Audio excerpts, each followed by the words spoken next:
Alhamdulillah wassalatu wassalamu ala Rasulillah wa ala alihi wa sahbihi wa man tabi'ahu wa mawalah.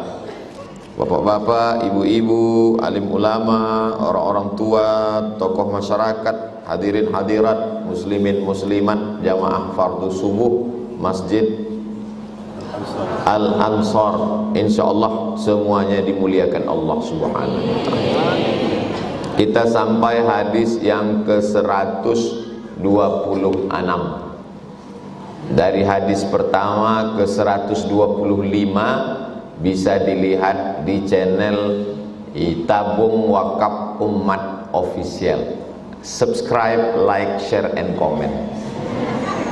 Semua duit hasilnya untuk yayasan Tabung Wakaf Umat, menyantuni santri tahfiz Quran di pesantren Nurul Azhar gratis.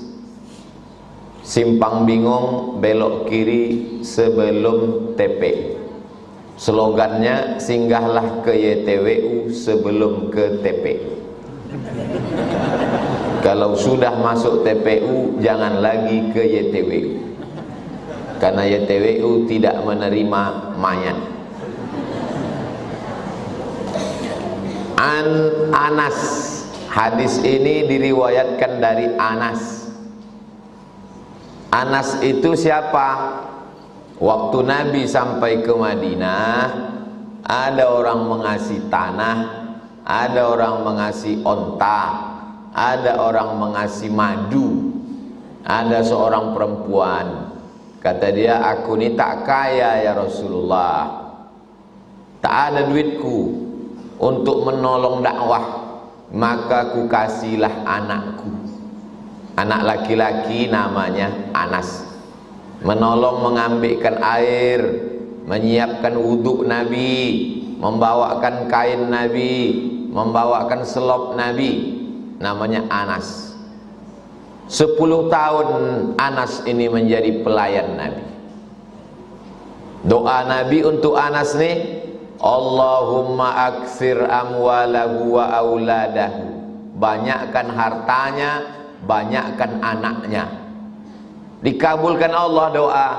Anas ini waktu meninggal dihitung anak cucunya lebih 100 orang. Kemudian kaya dia, hartanya, yang lain punya kebun setahun panen sekali, dia panen 2 kali. Jadi kalau ada orang Islam mengatakan kita ini mesti miskin-miskin, susah-susah, ini bukan orang Islam. Ini Islam artinya isi alam. Karena Islam ajaran Nabi adalah banyak anak, banyak cucu, banyak keturunan, banyak harta. Sesuai doa Nabi untuk Anas bin Malik. Mudah-mudahan anak kita macam Anas bin Malik. Dari bunyi aminnya macam tak percaya.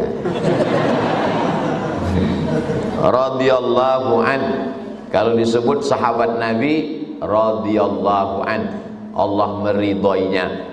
Makanya Bilal tarawih itu Al-Khalifatul Awwal Abu Bakrin As-Siddiq radhiyallahu an. Al-Khalifatul Tsani Sayyiduna Umar ibn al-Khattab radhiyallahu. Di Masjid Ansar nih kalau tarawih pakai Bilal? Pakai. Ada masjid tak boleh pakai Bilal, karena katanya pakai Bilal itu bid'ah.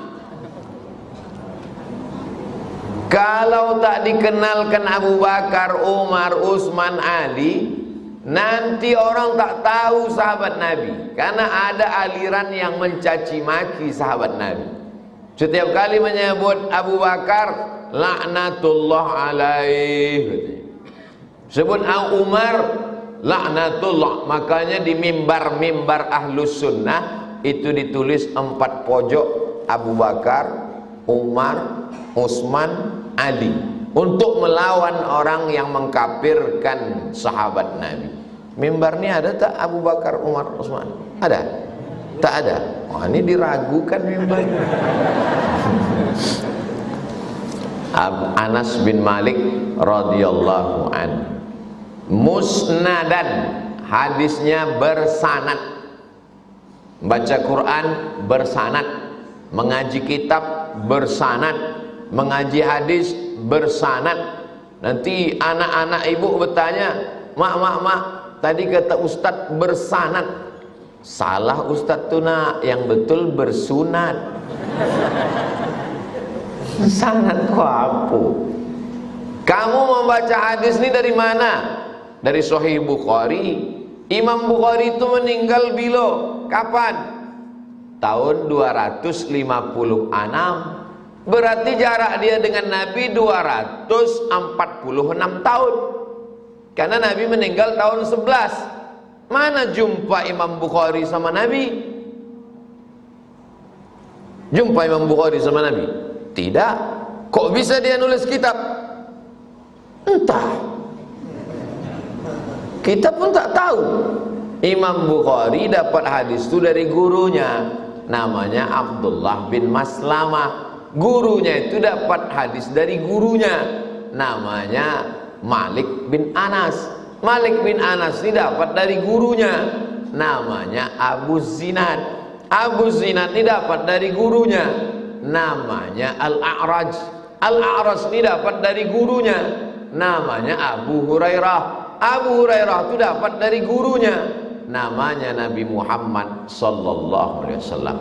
Rentetan urutan mata rantai nama-nama orang sampai ke Nabi ini disebut dengan sanad.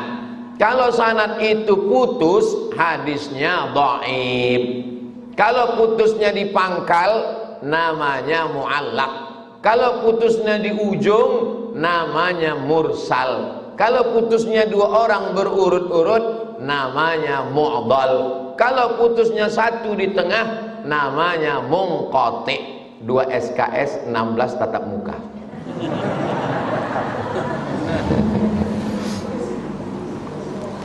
Wa'ata bin Dinar al-Hudhali mursalan. Ini hadis mursal. Diriwayatkan dari Atha bin Dinar secara mursal. Apa itu mursal? Mursal artinya hadis itu putus periwayatnya pada sahabat. Tak ada sahabat Nabi, tiba-tiba langsung ke tabi'in. Namanya mursal. Wal lafzulahu, lafaz hadis ini dari dia. Anna Rasulullah sallallahu alaihi wasallam qala, Nabi bersabda. Jadi hadis itu bukan ujuk-ujuk tiba-tiba langsung ke hadis. Enggak. Dari siapa? Dalam kitab apa? Tapi jangan gara-gara udah mengaji hadis, besok malam ceramah tarawih, ustadz ceramah di sini langsung angkat tangan. Dari siapa hadis itu? Apa nama kitabnya? Itu bukan bertanya, itu namanya mempermalukan ustadz di depan orang banyak. Ustadz itu pula preman juga. Jadi kau mau apa katanya? Pecahkan ginjal kau nanti. Akhirnya berkelahi dalam masjid. Apa kata orang di luar masjid? Untung awak tak mengaji gitu. Ketawa orang di majelis gaplik. Kenapa orang itu di masjid? Berkelahi. Alhamdulillah awak tak ke masjid gitu. Ayo awak lanjutkan, kelepak pala 6. Barulah hadisnya. Yang tadi penjelasan nama-nama itu namanya sanad. Isi hadis ini namanya matan. Kira-kira selama saya menjelaskan ini bisa dipahami kan? Pernah juga saya pengajian, udah habis saya tanya, gimana? Tak paham kayaknya Pak Ustaz. Memang enak kita ceramah kalau di masjid-masjid yang orangnya cerdas-cerdas. Begitu cara memuji jamaah. Nah sekarang masuk ke matan. Matan artinya isi hadis, cakap Nabi, statement Nabi, pernyataan Nabi, sabda Nabi yang keluar dari mulut Nabi Muhammad sallallahu alaihi wasallam. Salah satun 3. Usolli fardul maghribi salasa rakaatin. Jadi kita sebetulnya Walaupun tak pandai berbahasa Arab, asal kita pahami aja cakap yang dipakai waktu sholat tuh insya Allah mudah. Balik dari Masjidil Haram, tanya orang, kau tinggal di lantai berapa? Salah satun. Nah, itu lantai 3 tuh. Salah satun, ada 3. La yaqbalullah, tak diterima Allah minhum, dari orang yang 3 ini tak diterima Allah. Salatan, sembayang. Sembah artinya menyembah, hyang artinya Tuhan. Sembahyang menyembah Tuhan. Banyak ustadz mengatakan jangan sebut sembahyang lagi, jangan sembahyang, sholat. Iyalah, sholat menyembah Tuhan juga. Sembahyang bahasa kita. Yang tak setuju dengan itu sholat. Jangan kelahi gara-gara itu. Apalagi cakaknya bulan puasa jam 2. Ini berkelahi karena ilmu atau dek lapar? 3 yang tak diterima Allah sholatnya. Wala tas'adu, la tidak, tas'adu naik, tak naik ila sama, tak naik catatan amalnya ke langit dibawa oleh malaikat. Wala tujawizu ru'usahum, tak sampai melewati kepalanya. Ini kepala, catatan amal kita ini dibawa malaikat, tak melewati kepala. Ini buku catatan sholat tadi tak sampai lewat ke atas kepala. Bahasa simpelnya tak diterima Allah. Tapi jangan ambil kesimpulan gara-gara hadis ini lalu dikatakan Allah di atas. Allah munazzahun anil jihatis sitti, Allah suci dari 6 arah. Allah tidak di atas, Allah tidak di bawah, Allah tidak di muka, Allah tidak di belakang, Allah tidak di kanan, Allah tidak di kiri. Karena tempat arah adalah makhluk, dan Allah sudah ada sebelum makhluk itu ada. Siapa yang mengatakan Allah di atas, duduk di atas arasy, berarti dia mengatakan Allah berpindah dari tempat sebelumnya. Maka berlawanan dengan sifat 20, wujud, qidam, baqa, mukhalafatuhu lil hawadits. Tadi sebelum pengajian ada Abdul Somad di atas kursi ini? Tak ada. Setelah kursi dipasang, duduk dia ke atas. Berarti Abdul Somad baharu. Allah Ta'ala bukan baharu. Allah itu qadim, Allah itu kekal, Allah itu abadi. Dia tidak berada pada makhluk. Siapa yang mengatakan Allah berada kepada makhluk, bukan ahlus sunnah wal jamaah. Kita adalah ahlus sunnah wal jamaah yang disusun oleh Imam Abul Hasan Al-Asy'ari. Siapa orang yang sholatnya tak diterima itu? Yang pertama, rajulun amma qauman. Rajulun, seorang laki-laki, amma jadi imam, qauman kepada sekelompok orang, wahum lahu karihun, makmumnya tak suka sama dia, maju juga dia jadi imam, maka sholatnya tak diterima. Ibu, bapak suka dengan imam tadi? Suka, alhamdulillah. Kalau saya ditanya, suka Ustaz sama imam tadi?